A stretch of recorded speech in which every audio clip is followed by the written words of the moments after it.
Kisah Nabi Muhammad Sallallahu Alaihi Wasallam. Peristiwa Isra Mi'raj yang menakjubkan. Peristiwa Isra Mi'raj disebutkan dalam Al-Quran, Surat Al-Isra ayat 1, Surat An-Najm ayat 13 hingga 17, juga di beberapa hadis. Arti kata Isra adalah perjalanan Nabi Muhammad Sallallahu Alaihi Wasallam dari Masjidil Haram ke Masjidil Aqsa.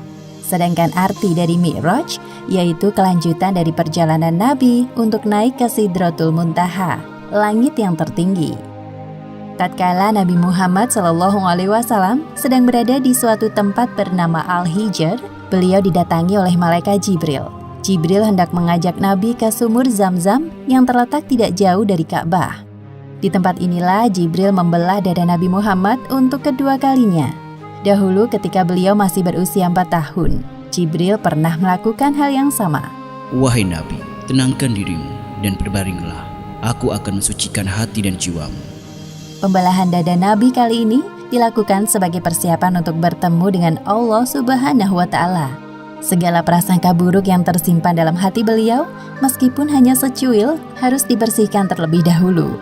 Ketika dirasa telah cukup, Jibril mengembalikan keadaan seperti semula, seolah-olah tidak terjadi apa-apa. Ketika Nabi membuka mata, beliau melihat ada seekor hewan menyerupai kuda, lengkap dengan pelana dan tali kekangnya. Hewan bernama buruk tersebut terakhir ditunggangi Nabi Isa sekitar 500 tahun yang lalu. Kecepatan buruk sejauh kedua mata memandang. Wahai buruk, sebaik-baik orang yang menunggangimu adalah Muhammad. Engkau sungguh beruntung kali ini. Nabi Muhammad duduk di punggung buruk, melewati Masjidil Haram menuju Masjidil Aqsa di Palestina. Jibril mengajak Nabi untuk sejenak melupakan kota Mekah yang penuh masalah. Perjalanan pada malam hari inilah yang disebut peristiwa Isra. Sebagaimana yang disebutkan dalam Al-Quran, Surat Al-Isra ayat 1. Maha suci Allah yang telah memperjalankan hambanya pada suatu malam dari Masjidil Haram ke Masjidil Aqsa, yang telah kami berkahi sekelilingnya agar kami perlihatkan kepadanya sebagian tanda-tanda kebesaran kami. Sesungguhnya Dia Maha mendengar lagi Maha mengetahui. Buruk melesat dengan kecepatan tinggi. Sesampainya di Masjidil Aqsa, Nabi menambatkan buruk di sebuah besi dan berjalan memasuki masjid. Lalu beliau sholat 2 rakaat. Selepas sholat, malaikat Jibril membawa 2 buah minuman ke hadapan Nabi Muhammad. Gelas pertama berisi khamr dan satunya berisi susu. Wahai Muhammad, pilihlah salah satu di antara 2 minuman ini. Ternyata Nabi Muhammad mengambil gelas yang berisi susu. Wahai Muhammad, engkau telah memilih sesuai fitrah. Setelah itu, malaikat Jibril mengajak Nabi Muhammad naik ke langit. Inilah yang disebut peristiwa Mi'raj. Hanya sekejap, Jibril dan Nabi Muhammad telah tiba di depan pintu langit pertama atau disebut juga langit dunia. Wahai penjaga pintu langit, bukalah pintunya. Siapakah engkau? Aku Jibril. Siapa yang bersamamu? Muhammad. Apakah dia telah diutus kemari? Ya, Muhammad telah diutus. Malaikat penjaga pintu langit segera membukakan pintu dan menyapa Nabi Muhammad. Selamat datang di langit dunia, wahai Muhammad. Sungguh orang terbaik telah datang. Jibril dan Nabi Muhammad memasuki langit yang pertama. Mereka berjalan melewati seorang laki-laki dengan ruh-ruh manusia di samping kanan kirinya. Ketika melihat ke arah kanan, laki-laki itu tertawa. Sedangkan ketika laki-laki itu melihat ke arah kiri, beliau tampak sedih. Siapakah laki-laki itu, wahai Jibril? Dia adalah Adam, manusia sekaligus nabi pertama di bumi. Ucapkan salam kepadanya. Nabi Adam yang mengetahui kedatangan Nabi Muhammad langsung mengenali beliau dan menyapa dengan hangat. Assalamualaikum warahmatullahi wabarakatuh. Waalaikumsalam warahmatullahi wabarakatuh. Selamat datang, wahai putraku yang soleh. Malaikat Jibril menjelaskan penampakan para ruh di sekitar Nabi Adam kepada Nabi Muhammad. Para ruh sebelah kanan beliau adalah ruh para syuhada, sedangkan ruh yang berada di sebelah kiri beliau adalah ruh orang-orang yang sengsara. Selain itu, Nabi Muhammad juga diperlihatkan azab bagi orang yang gemar memakan harta anak yatim. Selanjutnya, Jibril mengajak Nabi Muhammad untuk naik ke langit kedua. Jibril kembali meminta izin kepada malaikat penjaga pintu langit. Terjadi percakapan yang sama seperti sebelumnya. Sungguh tamu terbaik telah datang. Di langit kedua ini, Nabi Muhammad bertemu dengan Nabi Yahya dan Nabi Isa. Jibril mengingatkan Nabi Muhammad untuk menyapa keduanya. Assalamualaikum warahmatullahi wabarakatuh. Waalaikumsalam warahmatullahi wabarakatuh. Selamat datang wahai Nabi Muhammad yang saleh. Semoga kebaikan selalu tercurahkan kepadamu. Kemudian Jibril mengajak Nabi Muhammad untuk naik ke langit ketiga. Di sana mereka bertemu dengan laki-laki yang sangat indah parasnya. Wahai Muhammad, inilah Nabi Yusuf, sapalah beliau. Assalamualaikum wahai Nabi Yusuf, aku Muhammad. Waalaikumsalam. Ya, aku telah mengenalmu, wahai Nabi Muhammad. Semoga engkau selalu diliputi kebahagiaan. Lalu mereka naik ke langit keempat dan bertemu dengan Nabi Idris. Ternyata Nabi Idris telah mendengar tentang Nabi Muhammad dan mendoakan kebaikan untuk beliau. Selamat datang wahai saudaraku yang solih, Nabi yang salih. Semoga engkau selalu dilimpahkan kesehatan untuk berdakwah kepada umatmu. Selanjutnya Jibril dan Nabi Muhammad melanjutkan perjalanan menuju langit kelima. Di sana Nabi Muhammad melihat Nabi Harun dan menyapanya. Nabi Harun menyambut beliau dan mengakui kenabian Muhammad. Ketika sampai di langit keenam, Nabi Muhammad melihat sosok Nabi Musa. Nabi Musa membalas salam dan mengakui kenabian beliau. Namun tiba-tiba Nabi Musa menangis. Jibril yang penasaran bertanya kepadanya, Wahai Musa, mengapa engkau menangis? Aku menangis karena ternyata ada nabi yang diutus setelahku, tapi umatnya lebih banyak yang masuk surga dibandingkan umatku. Setelah berpamitan dengan Nabi Musa, Jibril mengajak Nabi Muhammad untuk naik ke langit ketujuh. Di sana mereka bertemu dengan Nabi Ibrahim. Ya Rasulullah, ini adalah Nabi Ibrahim, bapak para nabi. Selamat datang wahai cucuku yang saleh.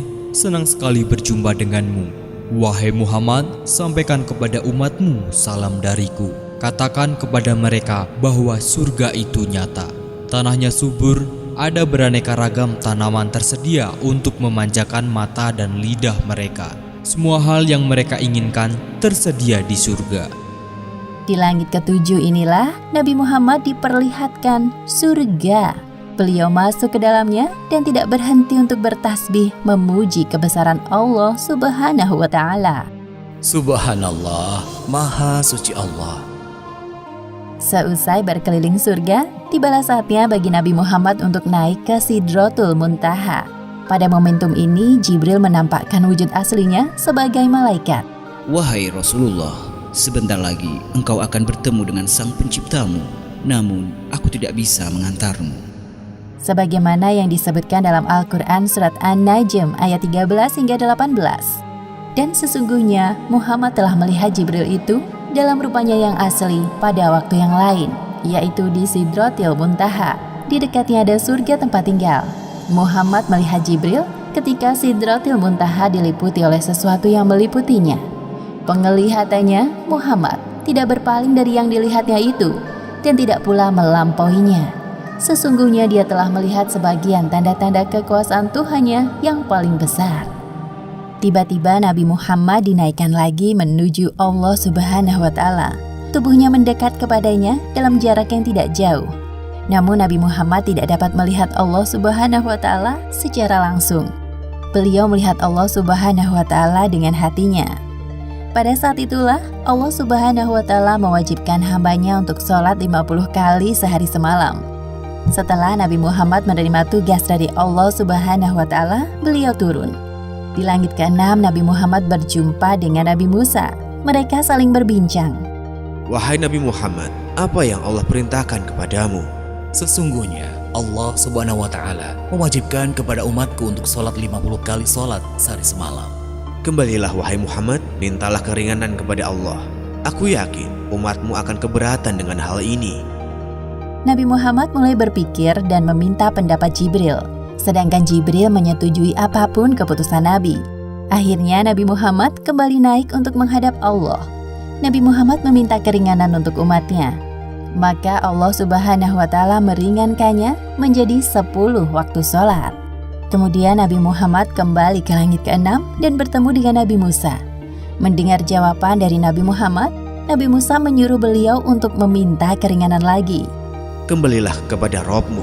Aku sangat yakin umatmu tidak akan sanggup melakukannya. Nabi Muhammad kembali menghadap Allah Subhanahu wa Ta'ala. Lalu Allah Subhanahu wa Ta'ala meringankan menjadi 5 kali waktu sholat. Nabi turun lagi ke langit ke-6. Di sana Nabi Musa telah menunggu Nabi Muhammad. Nabi Musa kembali menyarankan beliau untuk kembali meminta keringanan kepada Allah Subhanahu wa Ta'ala. Wahai Nabi Musa, aku telah malu kepada Robku. Aku rela dengan keputusan ini.